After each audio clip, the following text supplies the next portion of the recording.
വീട്ടിലിരുന്നു കൊണ്ട് സ്വിഗ്ഗി സൊമാറ്റോ വഴി 1 രൂപ പോലും മുതൽ മുടക്കില്ലാതെ എങ്ങനെ 30,000-ഓ അതിൻ്റെ മുകളിലോ സമ്പാദിക്കാം എന്നുള്ളതാണ് ഈ വീഡിയോയിലൂടെ ഞാൻ നിങ്ങളുടെ അടുത്ത് സംസാരിക്കാൻ പോകുന്നത്. ഈ ബിസിനസ് എന്താണെന്നും എങ്ങനെ ചെയ്തെടുക്കാമുള്ളതിനെ കുറിച്ചുള്ള A to Z കാര്യങ്ങൾ, എല്ലാ ഇൻഫർമേഷൻസും, പിന്നെ ഞാൻ ഇതിൽ വിജയിക്കാൻ ഉപയോഗിച്ച ടിപ്സും ട്രിക്സും എല്ലാം ഈ വീഡിയോയിലൂടെ ഞാൻ നിങ്ങളുടെ ഒപ്പം പങ്കുവയ്ക്കാൻ പോവുകയാണ്. അപ്പോൾ വീഡിയോ സ്കിപ്പ് ചെയ്യാതെ അവസാനം വരെ കാണാൻ ശ്രമിക്കുക. ഞാൻ ആതിര. സ്വിഗ്ഗി വഴി നിങ്ങളുടെ വീട്ടിലുണ്ടാക്കുന്ന ഫുഡ് ഓൺലൈനായി എങ്ങനെ സെൽ ചെയ്യാം എന്നുള്ളതാണ് നമ്മുടെ ബിസിനസ്. ഇതിൽ ഒരു തരത്തിലുള്ള ഇൻവെസ്റ്റ്മെൻറ്റോ എക്സ്ട്രാ എഫേർട്സോ ബാക്കിയുള്ള ജോലികളിൽ വരുന്ന ടാർഗറ്റോ ടെൻഷൻസോ ഒന്നും തന്നെ ഇതിലില്ല എന്നുള്ളതാണ് ഇതിൻ്റെ ഏറ്റവും വലിയൊരു പ്ലസ്. അതുകൂടാതെ നമ്മുടെ ഇടയിൽ കുറേ പേര് ഈ ബിസിനസ് ചെയ്ത് വിജയിച്ച് വരുന്നവരും ഉണ്ട്. നല്ലൊരു വരുമാന മാർഗമായി മുന്നോട്ട് കൊണ്ടുപോകാൻ പറ്റുന്ന ഒന്നാണ് ഇത്. ഇനി ഇത് എങ്ങനെ എളുപ്പത്തിൽ തുടങ്ങാമെന്ന് നോക്കാം. ഉദാഹരണത്തിന്, നിങ്ങളുടെ വീട്ടിൽ 4 പേരുണ്ടെന്ന് വിചാരിക്കുക. 2 പേർക്ക് കൂടെയുള്ള ഫുഡ് നിങ്ങൾ എക്സ്ട്രാ ഉണ്ടാക്കുന്നു. ഈ അധികം വരുന്ന ഫുഡ് മാത്രമാണ് ഞാൻ സ്വിഗ്ഗിയിലൂടെ സെയിൽ ചെയ്ത് തുടങ്ങിയത്. പക്ഷേ ഏതൊരു ബിസിനസ്സിനെ പോലെ ഈ ബിസിനസ്സിനും കുറച്ച് റൂൾസ് ആൻഡ് റെഗുലേഷൻസ് ഉണ്ട്.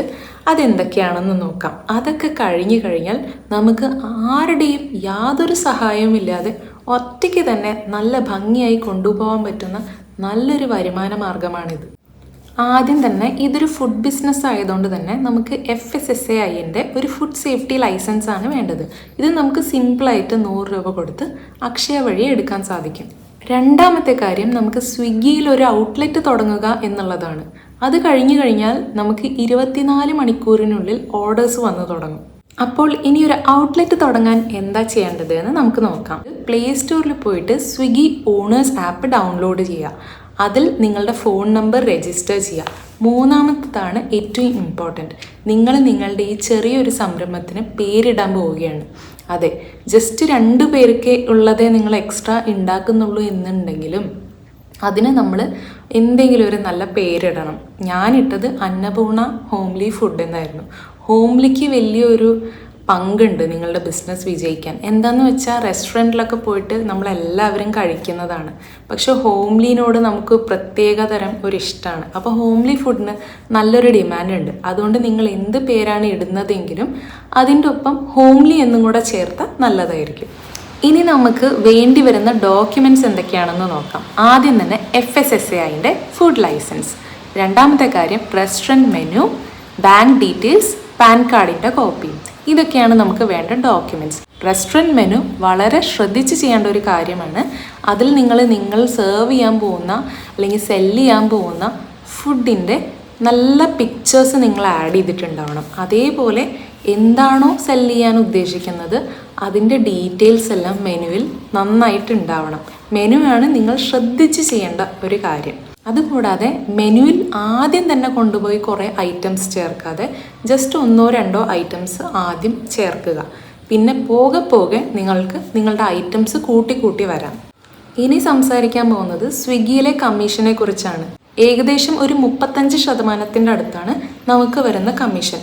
അത് നമ്മൾ എന്താ ചെയ്യേണ്ടതെന്ന് വെച്ചാൽ, നമ്മൾ കൊടുക്കാൻ ഉദ്ദേശിക്കുന്ന ഫുഡ് അതെന്തോ ആവട്ടെ, അതിൻ്റെ റേറ്റിൻ്റെ കൂടെ ഈ 35% കൂടെ ആഡ് ചെയ്തിട്ടുള്ള റേറ്റ് വേണം നമ്മൾ നമ്മുടെ മെനുവിൽ ചേർക്കാനായിട്ട്.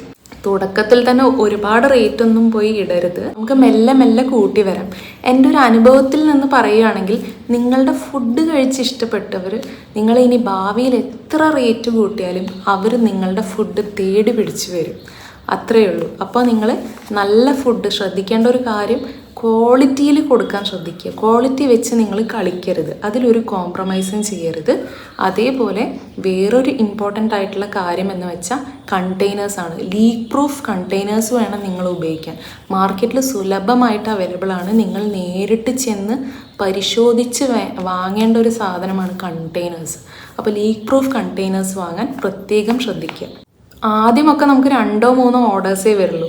ഇത് നമ്മൾ എങ്ങനെ അറിയാമെന്ന് വെച്ചാൽ നമുക്കൊരു ഓർഡർ റിംഗ് ഉണ്ട്. അത് വരുമ്പോൾ നമുക്ക് മനസ്സിലാക്കാം ആരോ നമ്മുടെ ഫുഡ് ഓർഡർ ചെയ്തിട്ടുണ്ട് എന്ന്. അപ്പോൾ നമ്മൾ ഓൾറെഡി സ്വിഗ്ഗിയിൽ ഒരു ടൈം സെറ്റ് ചെയ്ത് വെച്ചിട്ടുണ്ടാവും, പ്രിപ്പറേഷൻ ടൈം.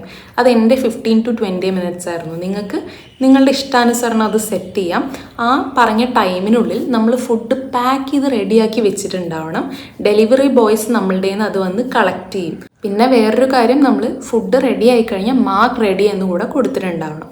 അപ്പോൾ ഇതെല്ലാം കഴിഞ്ഞ് നമ്മൾ നമ്മുടെ ഫുഡ് ഡെലിവറി ബോയ്സിനെ ഏൽപ്പിക്കുന്നു. നമ്മളുടെ അക്കൗണ്ടിലേക്ക് പൈസ വരുന്നു. അക്കൗണ്ടിലേക്ക് പൈസ വരുന്നത് എപ്പോഴാണെന്ന് വെച്ചാൽ എല്ലാ മൺഡേയുമാണ്. നമ്മൾ ആ ഒരാഴ്ച നമ്മളുടെ നിന്ന് പോയ എല്ലാ ഫുഡിൻ്റെയും പൈസ എല്ലാ വീക്കും മൺഡേ ആണ് നമ്മൾ കൊടുത്ത ബാങ്ക് ഡീറ്റെയിൽസ് അനുസരിച്ച് ആ ബാങ്കിലോട്ട് ക്രെഡിറ്റ് ആവുന്നത്. ഇനി സ്വിഗ്ഗി കൂടാതെ നിങ്ങൾക്ക് ഡയറക്റ്റ് ഓർഡേഴ്സ് വരാനുള്ള ഒരു ഐഡിയയും കൂടെ ഞാൻ പറഞ്ഞു തരാം.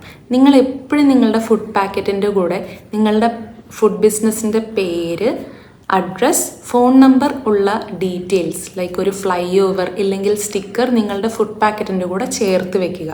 ഇത് കസ്റ്റമേഴ്സ് കണ്ട് പരിചിതരാകുമ്പോൾ നിങ്ങൾക്ക് ഡയറക്റ്റ് ഓർഡേഴ്സ് വന്നു തുടങ്ങും. ഈ കണ്ട് പരിചയമാവുന്നവർ ഇല്ലെങ്കിൽ നിങ്ങളുടെ ഈ ഡീറ്റെയിൽസ് കിട്ടുന്ന ആൾക്കാർ നിങ്ങളുടെ ഫുഡ് ഡയറക്റ്റായിട്ട് വന്ന് ഓർഡർ ചെയ്യാൻ തുടങ്ങും, ഇല്ലെങ്കിൽ ഫോൺ വഴി ബന്ധപ്പെട്ട് നിങ്ങളുടെ നിന്ന് വാങ്ങാൻ തുടങ്ങും. പിന്നെ അടുത്തൊരു ഒഴിച്ചുകൂടാൻ പറ്റാത്തൊരു കാര്യമാണ് ഔട്ട്ലെറ്റ് ഓപ്പണിംഗ് ആൻഡ് ക്ലോസിങ്. എന്ന് നിങ്ങൾ നിങ്ങളുടെ ഫുഡ് കൊടുക്കാൻ റെഡി ആവുന്ന ഒരു ടൈം എന്ന് വെച്ചാൽ എല്ലാ ദിവസവും, ഫോർ എക്സാമ്പിൾ രാവിലെ 10 to വൈകുന്നേരം 5 മണിയാണ് നിങ്ങളുടെ സമയമെങ്കിൽ എന്നും ഈ കൃത്യസമയത്ത് നിങ്ങൾ outlet open and outlet close ചെയ്യണം. എന്താണെന്ന് വെച്ചാൽ എങ്ങാനും നിങ്ങൾ ഇന്ന് ഫുഡ് കൊടുക്കാൻ തയ്യാറല്ല, നിങ്ങൾ ഔട്ട്ലെറ്റ് ക്ലോസ് ചെയ്തിട്ടില്ല, ഓപ്പൺ ആയി കിടക്കുക എന്നുണ്ടെങ്കിൽ നിങ്ങൾക്ക് ഓർഡേഴ്സ് വന്നുകൊണ്ടേയിരിക്കും. ഈ ഓർഡേഴ്സ് നിങ്ങൾക്ക് കൊടുക്കാൻ സാധിച്ചിട്ടില്ലെങ്കിൽ സ്വിഗ്ഗി നിങ്ങളുടെ 50% ഫൈൻ ഈടാക്കും. അതുകൊണ്ട് ഔട്ട്ലെറ്റ് ഓപ്പൺ ക്ലോസ് പ്രത്യേകം ശ്രദ്ധിക്കുക. ഇത് നമ്മളിപ്പോൾ പുറത്തൊരു കട തുടങ്ങിയ പോലെ തന്നെയാണ്. പുറത്ത് നമ്മളൊരു ഔട്ട്ലെറ്റ് ഓപ്പൺ ചെയ്ത് വെച്ചിട്ടുണ്ടെങ്കിൽ ഓർഡേഴ്സ് വരും, അപ്പോൾ നമ്മൾക്കത് കൊടുക്കാൻ സാധിക്കണം അല്ലേ? അതുപോലെ തന്നെയാണ് ഇത്. നിങ്ങൾ ഔട്ട്ലെറ്റ് ഓപ്പൺ ആണെന്ന് വെച്ചാൽ you are ready to deliver എന്നാണ്. അപ്പം അത് പ്രത്യേകം ശ്രദ്ധിക്കുക. ഔട്ട്ലെറ്റ് എല്ലാ ദിവസവും ഒരു സമയം വെച്ചിട്ട് ഓപ്പൺ ആൻഡ് ക്ലോസ് ചെയ്യുക. നിങ്ങൾ ക്ലോസ് ആണെങ്കിൽ അത് ക്ലോസ് ചെയ്ത് തന്നെ വെക്കാൻ ശ്രദ്ധിക്കുക. ഇനി നിങ്ങൾക്കിത് പോരാ, ഇനിയും കൂടുതൽ ഓർഡേഴ്സ് വന്ന് തുടങ്ങണം എന്നുണ്ടെങ്കിൽ നിങ്ങൾക്ക് സ്വിഗ്ഗിയിൽ ആഡ്സ് ഒക്കെ റൺ ചെയ്യാവുന്നതാണ്. സ്വിഗ്ഗി കൂടാതെ ഫേസ്ബുക്ക്, ഇൻസ്റ്റാഗ്രാം ഇവിടെ എല്ലാം നിങ്ങൾക്ക് ആഡ്സ് റൺ ചെയ്യാവുന്നതാണ്. അതുകൂടാതെ നിങ്ങൾക്ക് നിങ്ങളുടെ ഫുഡിൽ ഡിസ്കൗണ്ടും ഇട്ട് കൊടുക്കാവുന്നതാണ്. പക്ഷേ ഡിസ്കൗണ്ടൊക്കെ ഇടുമ്പോൾ ശ്രദ്ധിക്കണം, അത് നിങ്ങളുടെ ബേസിക് കോസ്റ്റിനെ എഫക്റ്റ് ചെയ്യാത്ത രീതിയിൽ വേണം ഇടാനായിട്ട്. അപ്പോൾ നിങ്ങളിതൊരു വരുമാന മാർഗമായി സ്വീകരിക്കുകയാണെങ്കിൽ നിങ്ങൾക്കിത് സൊമാറ്റോയിലും കൂടെ ചെയ്യാവുന്നതാണ്. പിന്നെ ഈ ഒരു വരുമാന മാർഗം സ്വീകരിച്ച ഇഷ്ടം പോലെ ആൾക്കാർ നമ്മുടെ ഇടയിലുണ്ട്. അവരൊക്കെ അടിപൊളിയായിട്ട് ബിസിനസ് ഗ്രോ ചെയ്ത് നിൽക്കുന്ന കുറേ പേര് നമ്മുടെ ഇടയിലുണ്ട്. അപ്പോൾ ഞാൻ പറഞ്ഞ ടിപ്സും ട്രിക്സും ഉപയോഗിച്ച് നിങ്ങൾക്ക് അടിപൊളിയായിട്ട് ഈ ബിസിനസ് കൊണ്ടുപോകാവുന്നതാണ്. അപ്പോൾ നിങ്ങൾക്ക് ഈ വീഡിയോ ഇഷ്ടപ്പെട്ടെങ്കിൽ തീർച്ചയായിട്ടും ലൈക്ക് ചെയ്യുക. ഇതുപോലുള്ള ഇൻഫോർമേറ്റീവ് വീഡിയോസ് കാണാനായിട്ട് സബ്സ്ക്രൈബ് ചെയ്യുക. പിന്നെ വേണ്ടപ്പെട്ടവരുടെ കൂടെ ഷെയറും ചെയ്യുക. താങ്ക്